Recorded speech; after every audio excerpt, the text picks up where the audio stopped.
અલા બે જ થેપલા છે? હજી તો બધાને નાસ્તો કરવાનો બાકી છે. થેપલા ક્યાં ગયા બધા? આ જાનકીને ઘરે થેપલા તો આપી આવી હું. એને માથું દુખતું હતું ને તો તું બીજા બનાવી લેજે ને. આટલું જ શાક કાઢે? મેં તો કેટલું બધું તપેલી ભરીને શાક બનાવ્યું હતું. શાક ક્યાં ગયું બધું? એ શાક ને એ તો હું આ જાનકીને આપી આવી. એના છોકરાઓની મીટિંગ હતી ને તો એને ટાઈમ નતો શાક બનાવવાનો.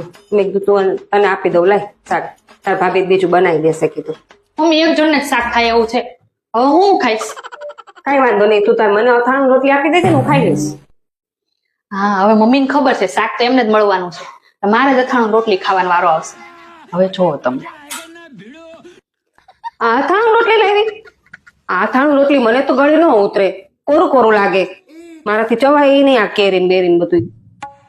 મારે તો શાક જોઈએ. હા તો મમ્મી તમે તો કીધું તું કે હું અથાણું રોટલી ખાઈ લઈશ. શાક તો તમે બધું જાનકી દીદીને ઘરે દઈ આવ્યા. તમે તો રોજ ત્યાં શાક દઈ આવો છો, તો હું મારે રોજ અથાણું રોટલી ખાવાના? હવે રોજ તમારે જ અથાણું રોટલી ખાવાનું. શરબત બનાવે છે? થોડું વધારે બનાવજે, જાનકીને બોલાવું શરબત પીવા. હા મમ્મી વધારે બનાવીશ હો. હે મમ્મી હું શું કહું, ઢોસા બનાવું તો અત્યારે પલાળી દઉં ઢોસા માટે. સારું તો ઢોસા બનાવે ને તો થોડા વધારે પલાળજે ઢોસાનું, હો જાનકી માટે. એને તારા હાથના ઢોસા બહુ ભાવે છે. સારું મમ્મી. એ પિંકલ, આ જાનવલી જાનકીને તૈયાર કરી ને મધિકા. એને આજે લગ્નમાં જવાનું છે ને તો એ કે ભાભીને મોકલજો ને. એ તારી ઓલી ગ્રીન કલરની સાડી છે ને ભારે, એ લઈ જજે, એને પહેરવી છે. હા મમ્મી મારે તો હજી બધું કામ પડ્યું છે, ઇસ્ત્રી કરવાની છે કપડાને, વાસણ ગોઠવવાના છે. કામ તો પછી આવીને કરજે, પેલા એને તૈયાર કરી આવ જાને. સારું મમ્મી જાઉં છું. પિંકલ, આ 4 વાગ્યાનો ચા કેમ નથી બનાવી? એ તો મમ્મી આજે છે ને દૂધ ફાટી ગયું છે, તો પછી મેં કીધું હાલો ને આપણે જાનકી દીદીને ઘરે ચા પી આવીએ.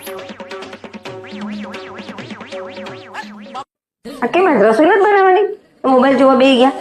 મમ્મી આજે જાનકી દીદી છે ને પનીરનું શાક બનાવવાના છે, મને તો એના હાથનું બહુ જ ભાવે છે પનીરનું શાક. મેં કીધું થોડુંક વધારે બનાવી દેજો ને આપણે છે ને ત્યાં જમી આવશું.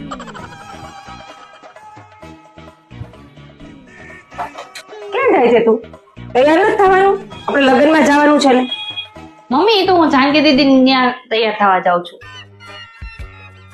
તો સાડી તો લેતી જા. તો સાડી હું એની જ પહેરી લઈશ, એની યલો કલરની સાડી બહુ મસ્ત છે મમ્મી.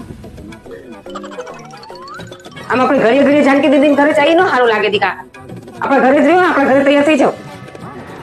મમ્મી હું તમને પણ એ જ કહેવા માંગુ છું, આપણે જેમ એના ઘરે રોજ રોજ જઈએ એ સારું ન લાગે ને મમ્મી, તો એમ એ આપણી ઘરે રોજ રોજ આવે ને એ નો સારું લાગે મમ્મી.